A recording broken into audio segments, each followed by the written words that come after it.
छाबड़ा साहब ने जो कुछ भी हमें आज यहाँ दिया है वो बहुत बहुमूल्य है, और एक बार मेरे निवेदन पे बहुत जोरदार तालियों के साथ शाहबाज जी का आभार,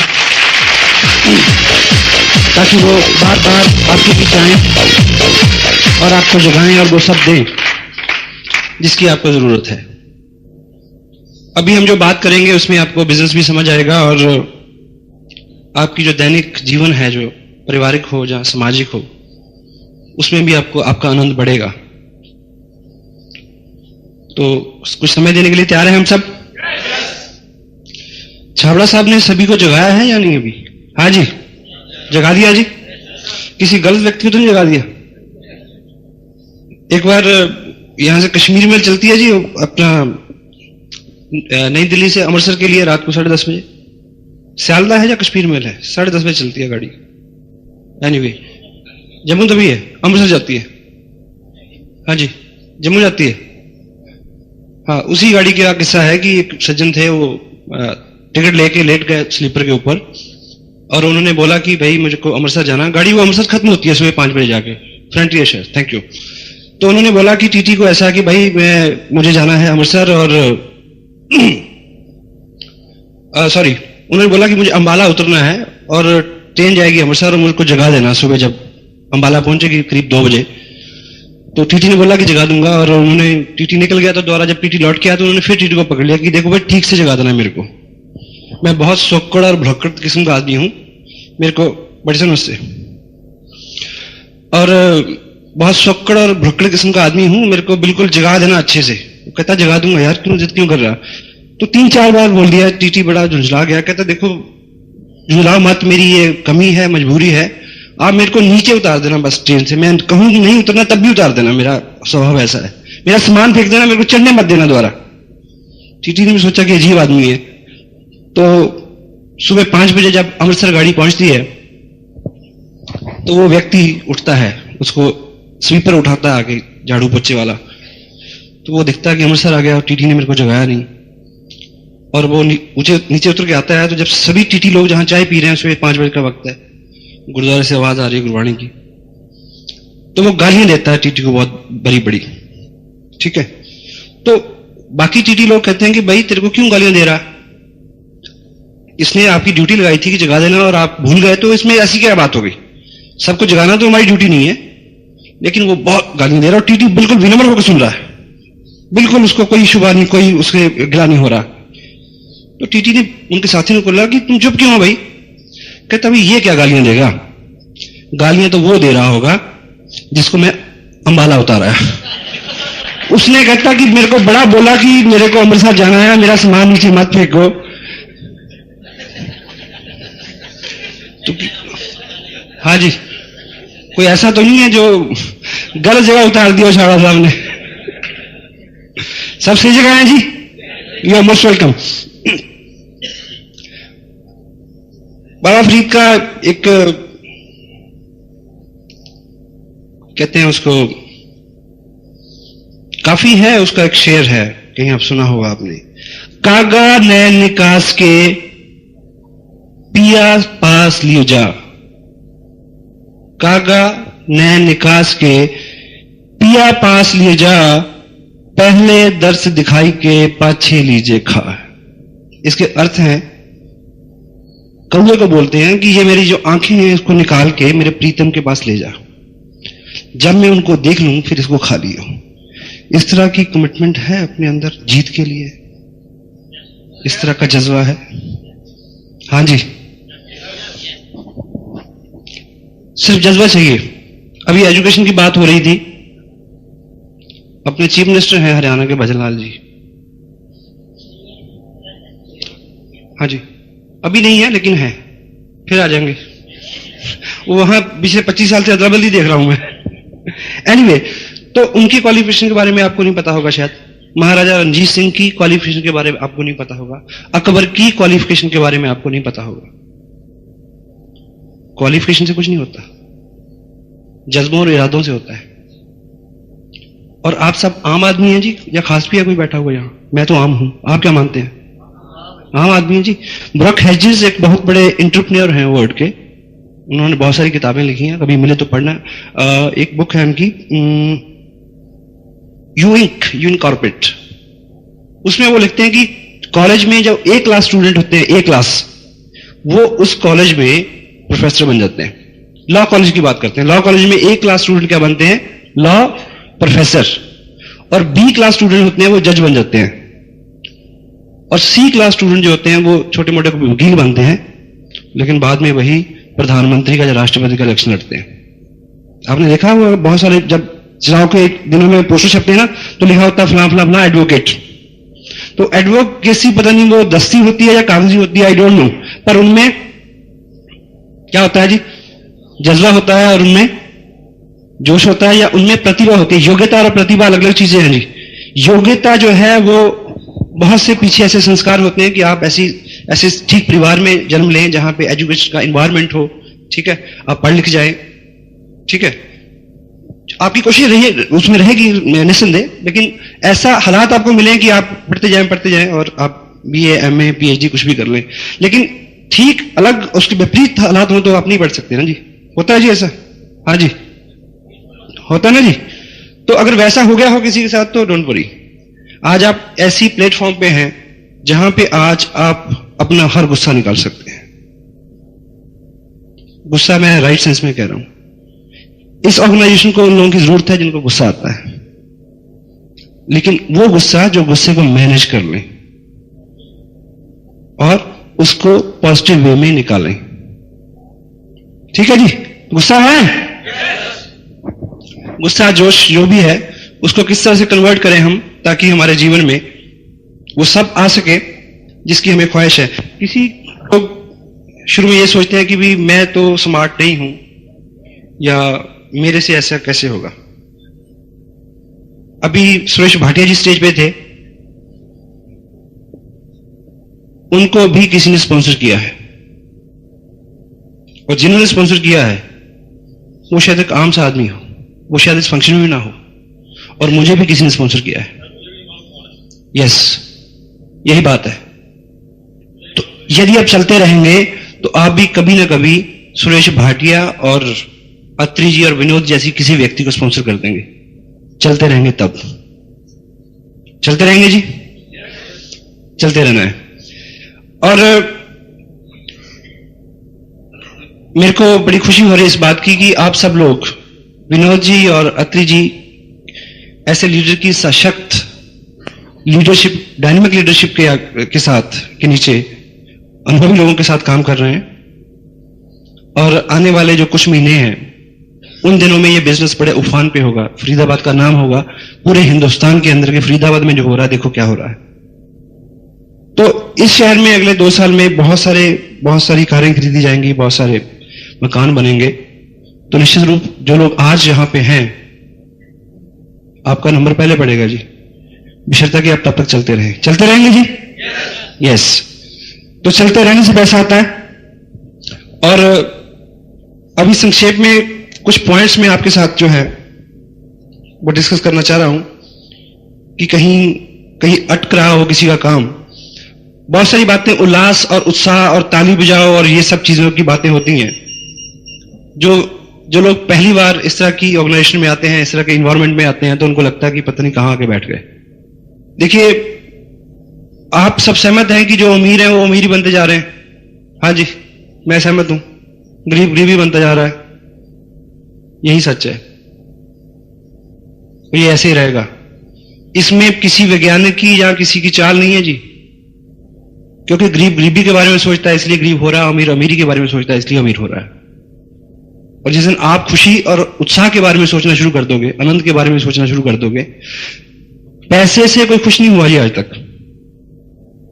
बरखैज़ एक चीज और कहते हैं, money and happiness is free to air, but it will come to those who will set their antenna accordingly.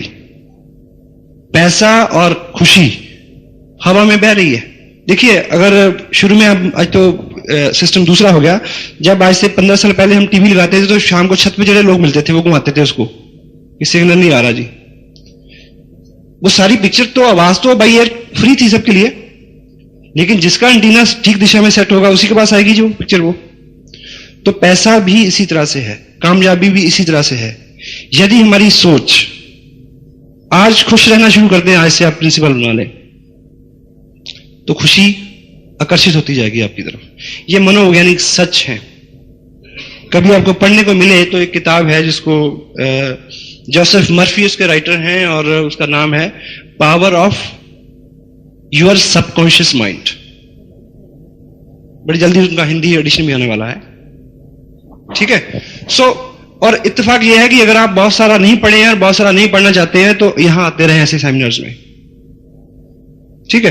तो ऐसे वैज्ञानिकों ने 20-20, 50 साल लगा के ये प्रमाणित किया है कि अमीर होने के लिए, कामयाब होने के लिए सैद्धांतिक जो चीजें हैं, देखिए अगर आप पढ़े लिखे नहीं है तो ये तय है कि आप किसी यूनिवर्सिटी में प्रोफेसर नहीं लग सकते, लेकिन आप प्रधानमंत्री बन सकते हो। हाँ जी, इतना बड़ा ड्रीम तो होना चाहिए ना फिर। तो आज जितनी भी तैयारी है, जो भी जहां भी हम खड़े हैं, उससे बहुत बड़ा फर्क नहीं पड़ता।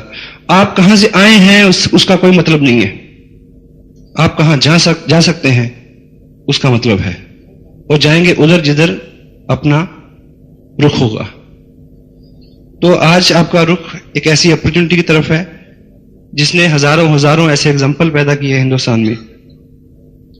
तो निश्चित रूप से आप भी उधर जाने वाले हैं, और ये उत्साह बना रहे। अभी कुछ टेक्निकल बातें हम करेंगे। शाबरा साहब ने एक बात अभी आपके सामने रखी थी कि प्लान दिखाना है। हाँ जी, प्लान दिखाना है, प्लान बताना नहीं है।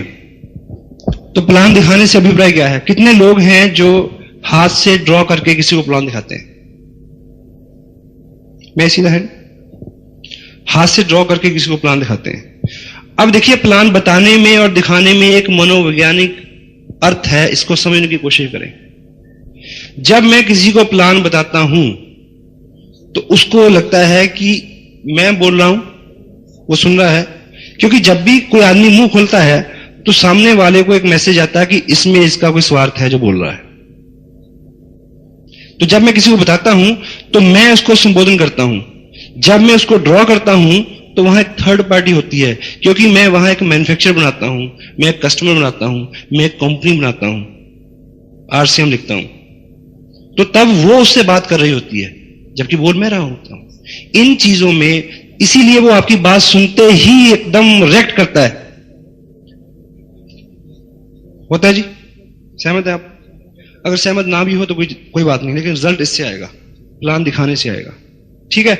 और जो भी लोग प्लान दिखा रहे हैं आज की डेट में,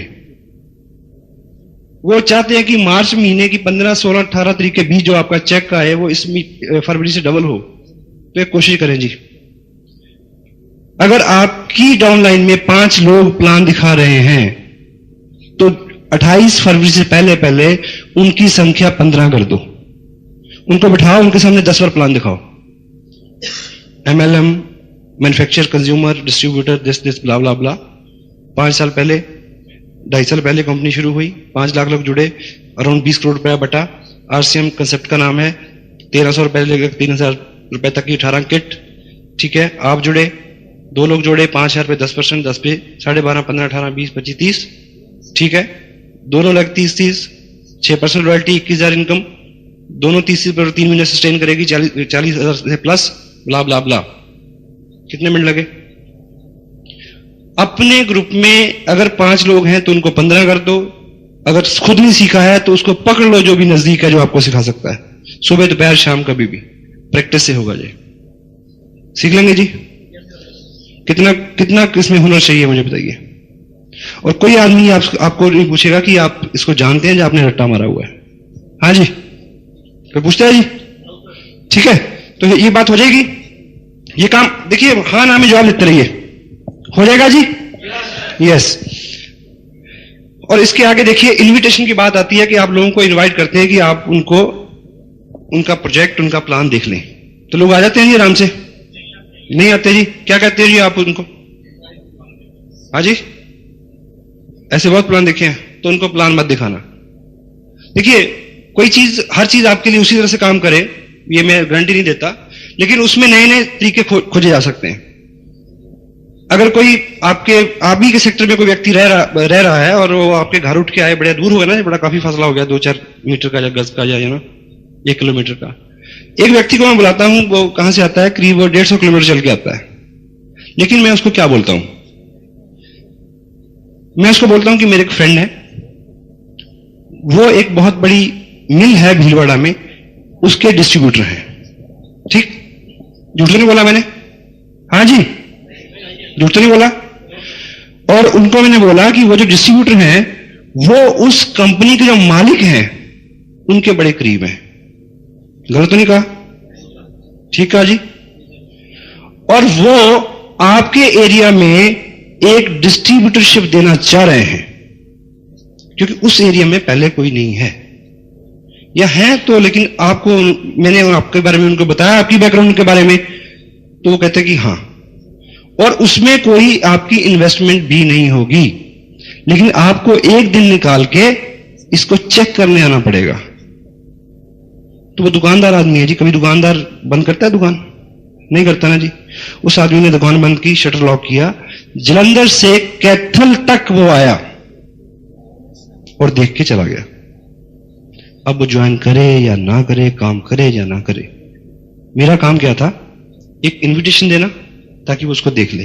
कामयाबी मिली? हाँ जी, मिली। तो ऐसी 100 तरकीबें हो सकती हैं। और जब मैंने बोला कि एक व्यक्ति है जो कंपनी का डिस्ट्रीब्यूटर है, तो मैंने झूठ नहीं बोला। जब मैंने ये बोला कि वो कंपनी के मालिक को जानता है, उनके साथ नजदीकी है, तो मैंने गलत नहीं बोला।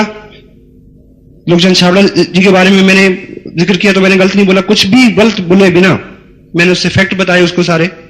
डिस्ट्रीब्यूटरशिप आरडी के बारे में हमारे यहां बात होती है, सारी कहानी सच है जी, कुछ झूठ नहीं है। वो उसको ट्रेडिशनल तरीके से कर ले या नेटवर्किंग से कर ले। मैसेज ठीक गया। और दूसरा क्या है, मैं ये मानता हूं, आप कहीं भी जाओ तो आपको लोग कहेंगे कि यहां नहीं, यहां तो बहुत सारी कंपनियां आई, यहां तो माहौल बहुत खराब हो गया, ऐसा लोग बोलते हैं जी। ये हर जगह है।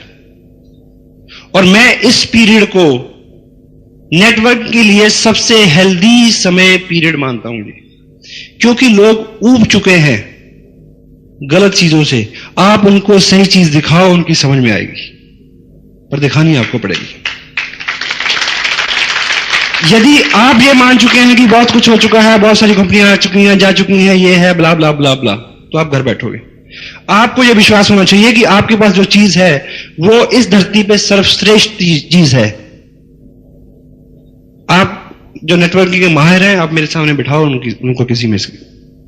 इससे बढ़िया प्लान पी, किसी और कुछ और पीने की बात मैं नहीं कर रहा। Plan, product, paid out, RCM से बढ़िया कहीं नहीं हो सकता। क्योंकि प्रोडक्ट इतना ड्यूरेबल है, इतना ड्यूरेबल प्रोडक्ट है, टैक्स का कोई झंझट नहीं है, हर आदमी की प्राथमिक जरूरत है। ठीक है, तो आसान हो गया। लेकिन आप ये विश्वास मान के चलें कि इसके बारे में किसी को कुछ पता नहीं है, तो आपका काम होगा। यहां कितने का टिकट लिया जी आपने आते हुए? 30 रुपए का। मैंने भी 30 का लिया है। और यहां कोई मित्र ऐसे हैं जिनको लगा हो कि यार ये तो लूट लिया इन्होंने? हाँ जी सर। देखिए, ये जो बिजनेस है, आप एक इंडस्ट्री के मालिक हैं। आपको मैं एक एग्जांपल लेता हूं। अगर आप फरीदाबाद में कहीं, अगर फरीदाबाद में आपने कहीं एक फैक्ट्री लगानी हो जिसमें 2 करोड़ रुपया लगता हो, तो आपको आपके घर के बगल के बिल्कुल बगल में जगह मिल जाएगी जी? नहीं मिलेगी ना। तो 5, 10, 20 किलो 25 किलोमीटर बाहर मिलेगी। आप 2 करोड़ रुपया लगाएंगे वहां, 50 लाख अपना, 50 लाख बैंक का, 50 लाख दोस्तों का, 50 लाख रिश्तेदारों का, इस तरह से लगते हैं पैसे उसमें। ठीक है। और जब आप उसको रन करोगे तो घर से फैक्ट्री तक किससे जाओगे जी? पैदल? हाँ जी, गाड़ी से, स्कूटर से। तो वो 2 करोड़ की इन्वेस्टमेंट की जो इंडस्ट्री है, वो 1-1.5-2 लाख रुपए महीना आपको दे सकती है।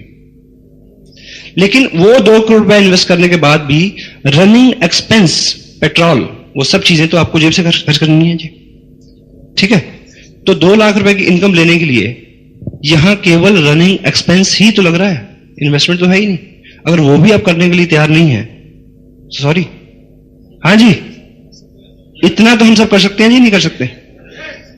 ठीक है। और एक चीज बताइए, फरीदाबाद में कितने न्यूज़पेपर आते हैं सुबह? अगर न्यूज एजेंसी में जाओ तो आप, चंडीगढ़ में करीब 17 पेपर आते हैं जी। हाँ जी, यहां भी इतने आते होंगे जी। और चंडीगढ़ में हिंदुस्तान टाइम्स जो है करीब 18 से 24 पेज के बीच में होता है, 4 पेज कलर होते हैं। शनि और शुक्रवार को भी उन्होंने 4-4 एडिशन कर दिए हैं। उसकी कीमत 1 रुपया है जी। जो डाल के जाता है उसको चौनी मिलती है, जो एजेंसी मालिक है उसको चौनी मिलती है, जो एजेंसी तक पहुंचा के जाता है उसको चौनी मिलती है, जो उसके ऊपर खर्च आता है रैप करने का, बांधने का, बंडल बनाने का, वो सब उसमें भी खर्चा होता है। तो आप मेरे को यह बताओ कि प्रेस से वो न्यूज़पेपर कितने का चला होगा? हाँ जी, मान लीजिए कि 0 में चला हो, ठीक, लेकिन आपसे उन्होंने 1 रुपया लिया, तो वो 1 रुपया भी तो छोड़ सकते थे ना। हाँ जी, सपोज कल से न्यूज़पेपर आ जाए, हो जाए फ्री सारे, 1 रुपया भी ना ले, तो आपके घर में कितने न्यूज़पेपर आएंगे जी? 17 आएंगे। तो कितने पढ़ोगे? 1 भी नहीं पढ़ पाएंगे। तो वो 1 रुपया इसलिए लेते हैं कि ताकि आप उसको पढ़ें। यहां 30 रुपए इसलिए लिए जाते हैं कि आप इसको सुनो, क्योंकि इससे जिंदगी निकल सकती है।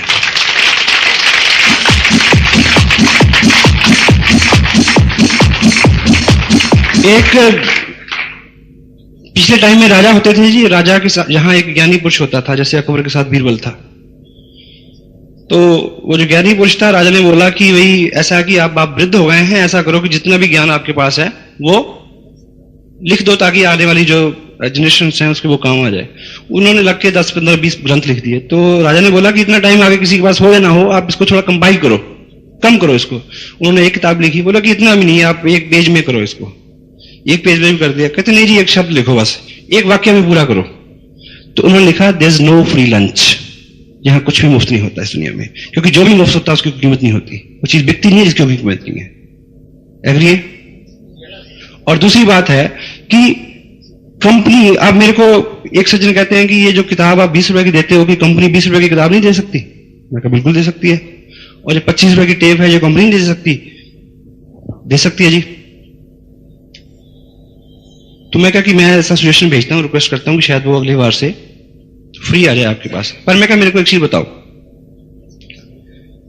यदि ये कंपनी सब दे दे आपको, तो जो 41% बोनस मिल रहा है वो 30% रह जाएगा। कहता जी कोई बात नहीं। मैं कहा ठीक। मैं कहा 2 साल बाद आपको चेक अगर आए 2 लाख का, लेकिन इस तरह से ये प्रयोग करने से आए 31,000 का, तो कितने का घाटा हुआ जी आपको? तो अभी फिर 40 रुपए खर्च लो तो क्या दिक्कत है कि 1,40,000 का घाटा खाना है 2 साल बाद? हाँ जी। तो कंपनी तो सब कुछ कर सकती है जी। कंपनी तो पहले भी बहुत कुछ कर रही थी। कंपनी को आपके शरीक होने की जरूरत नहीं है जी। हमें इस तरह की कंपनी की जरूरत है जिससे हमारे घर में खुशहाली आ सके।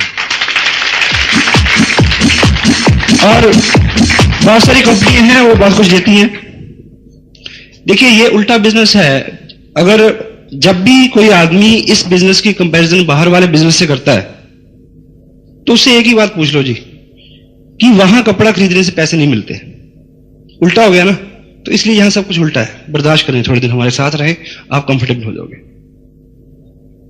आज तक कपड़ा, देखिए मान लीजिए आपके ससुराल की दुकान है कपड़े की, तो आपको सारी उम्र कपड़े फ्री मिलेंगे जी? बिल्कुल मिलेंगे। हिंदुस्तान में ऐसा होता है। लेकिन फ्री कपड़ा लेने से आप कितने अमीर बन जाओगे 30 साल बाद, मुझे बताइए। हाँ जी। लोग अगर ये कहते हैं कि महंगा कपड़ा, सस्ता कपड़ा, फ्री कपड़ा लेने से कोई अमीर बन जाएगा जी? तो कौन सा कपड़ा लेने से अमीर बनेगा? आरसीएम का।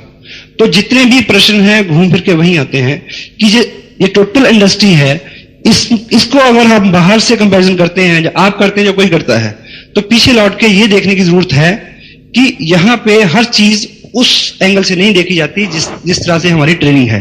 लेकिन हम आपसे खफा नहीं है, किसी नए व्यक्ति से हम खफा नहीं है, क्योंकि उसकी ट्रेनिंग ऐसी है। आप में इतना मादा, इतना पेशेंस होना चाहिए कि आप उनको वो सब दिखाएं कि वो समझ सके। एग्री? Yes, thank you. इसको ड्रॉ करके दिखाते हैं तो थर्ड पार्टी अप्रोच काम करती है, ठीक है? और आप आज बिजनेस ज्वाइन करते हैं,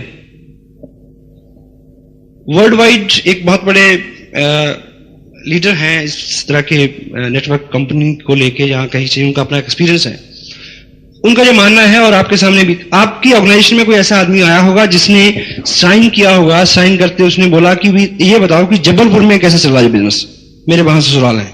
फिर वो पूछेगा दिल्ली में बताओ, वहां तो मेरा कजन रहता है। चंडीगढ़ में कैसा है जी, यहां तो मेरे बहुत लोग हैं जी, 250 लोगों की तो लिस्ट मेरे तकिए के नीचे पड़ी है। ऐसा कोई आदमी मिलता होगा। और वो तीसरे दिन आपको नजर नहीं आएगा, आप ढूंढते रह जाओगे। हाँ जी, इसमें दोष किसका है जी? उसका नहीं, उसने एक सामान्य सी गलती की जाके।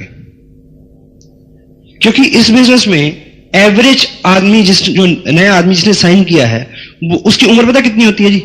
टिल 3 नोस, जब तक 3 लोग उसको मना ना करते उतनी उसकी उम्र होती है। और जब उत्साह से देखता है, जाते 3 लोगों से बात करता है। क्योंकि जब वो प्लान देखता है ना, तो उसके नजर में 2-3 लोग, आपने जब पहले प्लान देखा था, वो आपकी नजर में 2-4 लोग आ गए थे देखते देखते। अगर गर्म गर्म आप उनसे बात कर देते, वो कहते कि हट क्या ले आया यार, बहुत सारी कंपनी आई और गई, तो आप आगे कुछ करते, बड़ा मुश्किल था। तो किसी भी व्यक्ति को इस एक्टिविटी से रोकना, जबरन नहीं, जबरन रोकने तो मुश्किल हो जाएगी। दीवार पे पेंट लगा होगा ना जी, तो वहां अगर लिखा जाए कि मत छूए, ताजा पेंट है, तो आप छू के देखते हैं ताजा है या नहीं है। चारों साहब बताते हैं कि कहीं लिखा होता है कि यहां वो ना करें, गधे का पूत वो कर रहा है, तो आदमी को सिग्नल हो जाता है कि यार यही ये करने की जगह हुई, शायद रिवर्स रहता है ना जी। तो उसको पूछिए कि आपकी नजर में 2-4-6 लोग आ रहे हैं अभी जी, चलिए मैं मिलता हूं उनसे, ये कहना पड़ेगा। क्योंकि आप उसके लिए क्या हो? Third party approach. अब थर्ड पार्टी अप्रोच कैसे होती है जी? मान लीजिए एक मिस्टर एक्स हैं, आप ऊपर आ जाइए जी। आप शाहरुख खान थे ना अभी थोड़ी देर पहले, बड़े लकी हैं आप, दोबारा मुलाकात हो रही है आपसे। शुभ नाम आपका? मोहम्मद हारून। मोहम्मद हारून। हारून साहब, ऐसा है कि मान लीजिए हारून साहब एक डॉक्टर हैं, ठीक है, रोल ठीक है, पहले वो शाहरुख खान तक आप डॉक्टर, ठीक है। मान लीजिए, देखिए बड़ा सीरियस पॉइंट है, ये डॉक्टर हैं और इन्होंने प्लान देखा, इन्होंने ज्वाइन कर लिया, इनको बड़ा अच्छा लगा, इन्होंने प्लान देखा, इनको बड़ा अच्छा लगा, ये एक्साइटेड है। अब ये अपने दोस्तों से बात करना चाह रहे हैं, वो भी डॉक्टर हैं या वो उनके क्लाइंट हैं, जो भी हैं। उनके दोस्त इनको एक माहिर डॉक्टर तो मान सकते हैं, एक बिजनेसमैन नहीं मान सकते। हाँ जी, नहीं मानते ना, क्योंकि इस इंडस्ट्री का इनके पास कोई स्किल नहीं है। और मैं हूं इनका स्पॉन्सर, मैंने इनको साइन कराने से 2.5 मिनट पहले ही साइन किया था बाहर कार में, ठीक। और अगर मैं इनके किसी फ्रेंड को मिलता हूं, ये उनको ये बताएं कि ये जो सज्जन है ये इस बिजनेस के बारे में कुछ जानता है, तो वो डॉक्टर जो है ना, उसके लिए मैं क्या हुआ? Third party approach. मेरे सामने वो चू नहीं करेगा, और अगर वो साइन करेगा तो ज्वाइन कहां होगा? डॉक्टर साहब के नीचे। तो आपको पहले 3 लोग, 4 लोग, 5 लोग उनके नीचे ज्वाइन कराने हैं, ताकि इनका हौसला बढ़ जाए कि ये काम चलता है। खुश? Thank you. देखिए, सबके मन में ये बात हो सकती है कि कंपनियां हैं, ये है, वो है, ब्ला ब्ला ब्ला। ये 100% यस प्लान है साहब, 100% यस प्लान। यदि हमसे ये नहीं हुआ ना, आगे मैं कुछ नहीं कहता, ठीक है। थर्ड पार्टी अप्रोच, इसकी जरूरत हर माहिर आदमी को है। आप एक गवर्नर को ज्वाइन करा दीजिए, गवर्नर को भी एक थर्ड पार्टी चाहिए, कि लोग उसको गवर्नर तो मानते हैं, लेकिन उसको आरसीएम का डिस्ट्रीब्यूटर नहीं मानते, या कपड़े का व्यापारी नहीं मानते, या नेटवर्किंग का माहिर नहीं मानते। तो थर्ड पार्टी है, वो अच्छा हो बुरा हो, उसका एक्सपीरियंस कम हो ज्यादा हो, लेकिन तीसरे व्यक्ति के ऊपर उसका पूरा प्रभाव पड़ता है। आप मेरे को एक चीज बताइए, एक दुकानदार है, उससे आप 25 साल से आप सामान लेते हैं, वो आपका दोस्त भी बन गया इस बीच, और उसके एक आइटम है ये, वो कहता है आप लेने नहीं गए बाई चांस,